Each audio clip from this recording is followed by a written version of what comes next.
माधवपुर नाम के एक गांव में रघुनाथ नाम का एक गरीब किसान रहता था। उसकी माली हालत इतनी खराब थी कि उसके पास बीज तक खरीदने के लिए भी पैसे नहीं थे। इसी कारण उसने अपने छोटे से खेत को गांव के ही जमींदार के पास गिरवी रख दिया। कुछ साल पहले रघुनाथ की पत्नी सुमित्रा का एक गंभीर बीमारी के चलते निधन हो गया।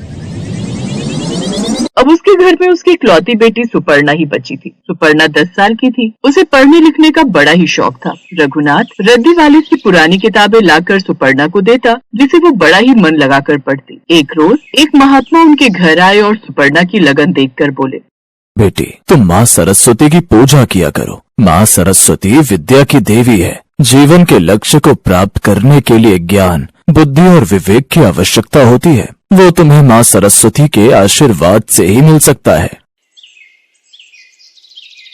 अब सुपर्णा सरस्वती माँ की रोज पूजा पाठ करती और उन्हें भोग लगाती। उसके बाद ही पढ़ने बैठती। ऐसे ही समय बीता। अब वो बड़ी हो गई। सुपर्णा दिखने में काफी खूबसूरत हो गई थी। रघुनाथ अभी भी अपने खेत में खूब मेहनत करता और फिर शहर जाकर फसल बेच आता और उससे उसे जो कमाई होती उसके वो 3 हिस्से कर देता। ये पैसे हमारे खाने पीने और बीमारी के लिए, और ये वाला हिस्सा कुसुम की शादी के लिए, और ये तीसरा हिस्सा जमींदार के ब्याज के लिए।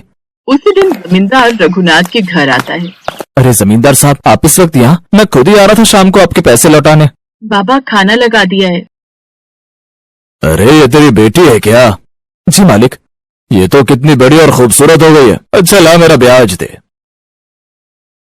ब्याज लेकर वो चला जाता है। जमींदार अब दिन रात सुपर्णा के बारे में ही सोचता रहता और वो दिन रात उसी के सपने देखता। ऐसे ही वक्त बीतता गया। इस साल भी रघुनाथ ने खूब मेहनत की अपने खेत पर, लेकिन इस बार उसके अरमानों पर पानी फिर गया। फसल जैसे ही तैयार हुई, एक रोज अचानक तेज बारिश हुई और उसका सारा खेत डूब गया और लगभग 5 दिन तक लगातार बारिश होती रही और सारी फसल खराब हो गई। हे भगवान, मैं तो बर्बाद हो गया। अब इस बार मैं जमींदार का ब्याज कैसे चुकाऊंगा? कुछ दिन बाद जमींदार उसके घर अपना ब्याज लेने आया। रघुनाथ, चल जल्दी मेरा ब्याज दे। इसके बाद मुझे और कहीं भी जाना है। चल जल्दी कर। मालिक, मेरे पास पैसे तो नहीं है। वो क्या है ना, इस बार की फसल से ज्यादा आमदनी नहीं हुई। सारी की सारी फसल खराब हो गई, तो इस बार मैं पैसे कहाँ से दूं? मुझे क्या पता सारी फसल खराब हुई हो या बर्बाद। मेरे इससे क्या मतलब? मैं तो अपने हिस्से के पैसे लेने आया हूँ। मुझे मेरे पैसे लौटा दो और मैं जाऊँ यहाँ से। लेकिन मेरे पास बिल्कुल भी पैसे नहीं है। तभी जमींदार की नजर सुपर्णा पर गई, जो सरस्वती माँ की पूजा कर रही थी।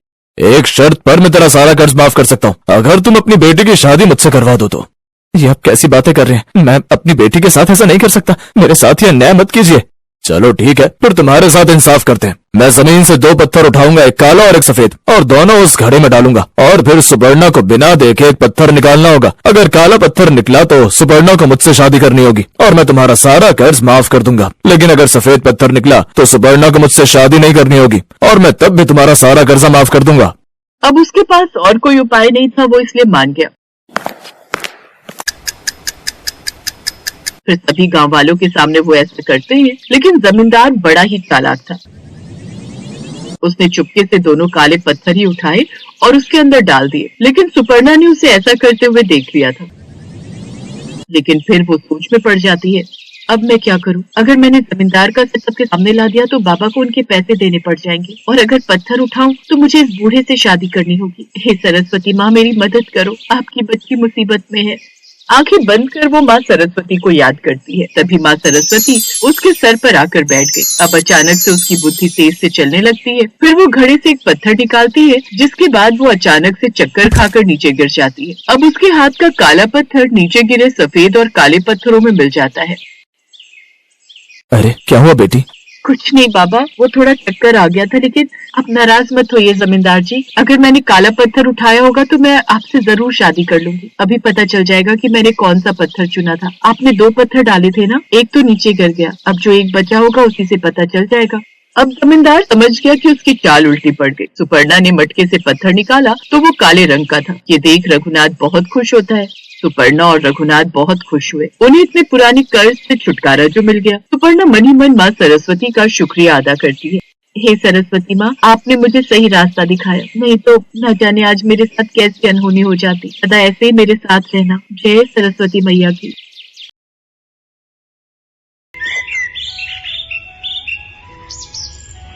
एक समय की बात है। गोमती नाम की एक गरीब बूढ़ी औरत अपने बेटा बहू के साथ रहती थी। गोमती का बेटा सुरेश नेत्रहीन था। पहले वो मजदूरी करता था, पर एक बिल्डिंग में मजदूरी का काम करते हुए दुर्घटना में उसकी आंखों की रोशनी चली गई। सुरेश परिवार में इकलौता कमाने वाला था, पर अब आंखों की रोशनी न होने के कारण वो घर पर ही रहता था। इसी कारण गोमती और उसका परिवार बहुत गरीबी में गुजारा कर रहा था। ये अम्मा कहाँ रह गई? सुबह से बोलकर गई हुई हैं, अब तक नहीं आई। क्या हुआ? क्या गिरा दिया? वो पानी का गिलास रखा था, वहीं गिर गया। दिखता नहीं इन आंखों से, क्या करूं? मेरे कारण तुम्हें और माँ को कितनी परेशानी हो रही होगी। माँ को भी घूम घूम कर काम मांगना पड़ता है। पता नहीं उन्हें आज कोई मजदूरी का काम मिला भी या नहीं। आ गई अम्मा, बहुत देर लगा दी। कहाँ रह गई थी? एक गोदाम में अनाज साफ करने का काम मिला है, 50 रुपए रोज देंगे। मैंने सोचा कुछ तो पैसे आ जाएंगे, इसलिए आज वहीं अनाज साफ कर रही थी। फिर 50 रुपए मिले तो उनसे शाम की सब्जी और तेल ले आई। अम्मा, तुम इस उम्र में अकेले काम करती हो।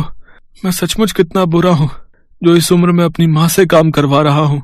अम्मा, तुम मालती को अपने साथ ले जाया करो, थोड़ा तो सहारा मिलेगा। नहीं बेटा, मैं तुझे अकेला नहीं छोड़ सकती। तुझे दिखाई नहीं देता। अगर पीछे से तुझे किसी चीज की जरूरत हो तो कम से कम मालती तेरे साथ रहेगी, तो मुझे चिंता नहीं होगी। गोमती अब रोजाना ही अनाज के गोदाम में काम के लिए जाती और शाम के समय 50 रुपए लेकर घर लौटती। एक सुबह जब गोमती काम पर पहुंची तो मालिक की पत्नी भी वहां मौजूद थी। सुमित्रा, गोमती बहन आ गई हैं। कल वसंत पंचमी की पूजा के लिए जो भी मंदिर की साफ सफाई करवानी है वो करवा लो, गोमती बहन कर देंगी। मालकिन, आप बता दो कैसे सफाई करनी है, मैं कर दूंगी। वो सामने मंदिर बना हुआ है, अच्छे से साफ सफाई करके माता सरस्वती की मूर्ति को सजा देना, और उसके बाद कल पीले चावल का प्रसाद भी बनेगा। उसके लिए बोरी में से चावल भी निकाल कर साफ कर देना। गोमती बहुत मेहनत से माता सरस्वती के मंदिर को सजाती है। पीले पुष्प माता सरस्वती के आसपास सुशोभित हो रहे थे। माता सरस्वती का मंदिर बहुत सुंदर लग रहा था। गोमती बहन, तुमने तो मंदिर बहुत सुंदर सजाया है। माता सरस्वती की मूर्ति बहुत प्यारी लग रही है। एक काम करना, कल तुम जल्दी आ जाना, फिर प्रसाद बनाने में तुम मेरी मदद भी कर देना। गोमती बहन, चिंता मत करो, मैं तुम्हें 50 रुपए और दे दूंगा। अब कल तुम बसंत पंचमी की पूजा में हाथ बटाओ। ठीक है मालिक, मैं आ जाऊंगी। अच्छा मालकिन, चलती हूँ। गोमती घर चली जाती है और घर जाकर अपनी बहू को वसंत पंचमी की पूजा के बारे में बताती है। अम्मा, फिर तो कल हम पेट भर के पीले चावल का प्रसाद खाएंगे। तुम ज्यादा ले आना, मुझे पीले मीठे चावल बहुत पसंद है। हाँ बहू, ले आऊंगी। मालिक मालकिन बहुत अच्छे हैं, वो मना नहीं करेंगे। अगले दिन गोमती काम पर पहुंचती है। मालकिन की तबीयत ठीक नहीं थी। गोमती बहन, मेरी तबीयत ठीक नहीं है। आज सुबह से ही ब्लड प्रेशर बढ़ा हुआ है। डॉक्टर ने आराम करने के लिए कहा है। मैंने तो सोचा था कि मैं तुम्हारे साथ मिलकर पीले चावल का प्रसाद बनाऊंगी, पर मेरी तो उठने की बिल्कुल भी हिम्मत नहीं हो रही। अब तुम्हें अकेले ही प्रसाद बनाना पड़ेगा। कोई बात नहीं मालकिन, आप आराम करो, मैं प्रसाद बना लूंगी। गोमती बहन, तुम अकेले इतना प्रसाद कैसे बना पाओगी? तुम कहो तो मैं किसी और को भी तुम्हारी मदद के लिए लगा देता हूँ। नहीं नहीं मालिक, मैं कर लूंगी, आप चिंता मत करो। गोमती भले ही बड़ी उम्र की महिला थी, पर वो बहुत मेहनती थी। वो कभी भी काम से नहीं थकती थी। उसकी उम्र भले ही 60 बरस की थी, पर उसमें बहुत साहस था। गोमती मन ही मन माँ सरस्वती का नाम लेकर प्रसाद बनाती रही। माँ सरस्वती, आपके आशीर्वाद से प्रसाद अच्छा बन जाए, बस इसी कामना से ये मैं मीठे चावल का प्रसाद बना रही हूँ। जय माँ सरस्वती, जय माँ सरस्वती। गोमती की सच्चे हृदय से की जा रही प्रार्थना माँ सरस्वती के कानों तक पहुँचती है। नारायण नारायण। गोमती पर अपनी कृपा दृष्टि कीजिए माते। गोमती इस उम्र में भी गरीबी और दुख के दिन व्यतीत कर रही है, फिर भी उसके चेहरे पर कितनी शांति है। वो आपका नाम लेकर मीठे चावल का प्रसाद बना रही है। वो जानती है कि उसके घर के हालात कैसे हैं, फिर भी वो अपने दुख को मन में दबाए पूरी श्रद्धा से अपना कार्य कर रही है। तुम उचित कह रहे हो पुत्र, मैं भी कब से यही देख रही हूँ। पर गोमती की परीक्षा लिए बिना मैं उसके दुखों को कैसे दूर कर सकती हूँ? इसके लिए मुझे उसके पास जाना होगा। माते, मीठे पीले चावल खाने का तो मेरा भी बहुत मन है। ठीक है पुत्र, तो तुम भी मेरे साथ पृथ्वी लोक पर चलो और आज वसंत पंचमी के शुभ अवसर पर मीठे पीले चावल का आनंद लो। माता सरस्वती एक साधारण औरत का रूप ले लेती है और नारद मुनि एक बालक के रूप में आ जाते हैं। बसंत पंचमी की पूजा के बाद गोमती मीठे चावल का प्रसाद लेकर घर पहुंचती है। गोमती अपने बेटा बहू के साथ प्रसाद खाने के लिए बैठ जाती है। तभी देवी सरस्वती और नारद मुनि वहां पहुंचते हैं। बहुत जोरों की भूख लगी है, मेरा बेटा और मैं बहुत दिनों से भूखे हैं, कुछ खाने को दे दो। अम्मा अभी तो खाने ही बैठे हैं, अभी ये मांगने के लिए आ गए। नहीं नहीं, मना कर देती हूँ, थोड़े से तो चावल हैं, हम क्या खाएंगे। नहीं नहीं बहू, आज बसंत पंचमी का दिन है और हमारे पास तो पीले चावल का प्रसाद है। ऐसे द्वार पर आए किसी भूखे को खाली हाथ लौटाना अच्छी बात नहीं है। एक काम करो, तुम और सुरेश चावल खा लो, मैं थोड़े से इन्हें दे देती हूँ। अम्मा मैं भी थोड़े से ही खाऊंगा, तुम मेरे हिस्से के भी दे दो। बहू देखती है कि गोमती और सुरेश ने अपने अपने हिस्से में से थोड़े थोड़े चावल उन्हें देने के लिए निकाल दिए हैं, तो वो भी अपने हिस्से में से थोड़े से चावल निकाल देती है। अम्मा अब तुम दोनों निकाल रहे हो तो भला मैं पूरे चावल कैसे खा सकती हूँ, थोड़े से चावल मेरे में से भी निकाल लो। गोमती एक प्लेट में पीले चावल निकालकर औरत और बालक को दे देती है। साक्षात माता सरस्वती और नारद मुनि चावल का प्रसाद खाकर मन ही मन मुस्कुरा रहे थे। तुम तीनों ने अपने अपने हिस्से के चावल हमें खिलाकर हमारी भूख शांत कर दी। गोमती, मैं तो तुम्हारी परीक्षा लेने आई थी, तुम सचमुच बहुत दयालु हो। इतना कहते ही माता सरस्वती और नारद मुनि अपने रूप में आ जाते हैं। उन्हें अपने सामने देखकर गोमती और उसकी बहू हाथ जोड़कर खड़े हो जाते हैं। माँ, मुझे भी अपने दर्शनों का सौभाग्य दो, मैं भी अपनी आँखों से आपके दर्शन करना चाहता हूँ। माता सरस्वती अपना एक हाथ उठाती हैं, तो उस हाथ में से रोशनी निकलकर सुरेश की आंखों पर पड़ती है और सुरेश की आंखें ठीक हो जाती हैं। उसे दिखाई देने लगता है। अम्मा, अम्मा मेरी आंखों की रोशनी लौट आई, मैं देख सकता हूँ। माता सरस्वती आपकी जय हो, जय हो माँ। जय माँ सरस्वती।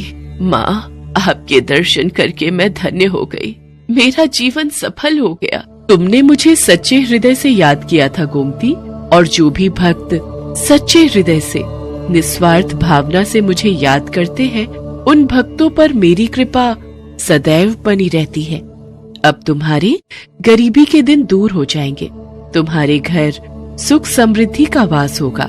इतना कहकर देवी सरस्वती और नारद मुनि अंतर्ध्यान हो गए। सुरेश की आंखों की रोशनी लौट आई थी। अब गोमती ने मजदूरी करना छोड़ दिया। मालिक और मालकिन को जब ये बात पता चली तो वो भी गोमती के लिए बहुत प्रसन्न होते हैं। गोमती के अच्छे स्वभाव को देखकर मालिक सुरेश को अपने पास ही काम पर रख लेता है। माँ सरस्वती की कृपा से गोमती के परिवार में खुशियां लौट आती हैं।